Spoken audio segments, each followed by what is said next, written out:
Yeah, so basically it says 25% of men cheat and then 19% of women cheat. So the numbers are more closely related.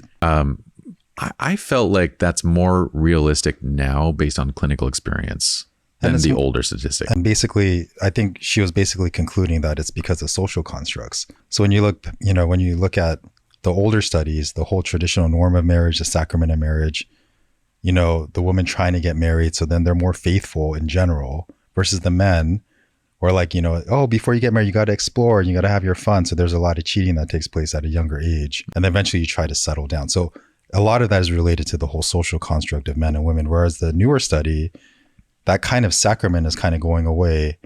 Gender, the whole concept of gender is becoming more intermixed. So therefore the numbers are becoming more equal. What I think is also going to happen as a trend as we go forward, what I think is going to be really interesting is with kind of the feminist movement, with all of the, new gender descriptions, discussions, everything along these lines, I think those numbers are going to even out over time. Like, I think women are going to become just as likely as men to cheat, because I think they're going to have the opportunities to, right? In the past, like if we're looking 40, 50 years ago, oftentimes infidelity is a matter of opportunity. And if women are in the home because that is their domain, then they simply don't have as many opportunities. But that's not the same anymore. And we've seen that number grow.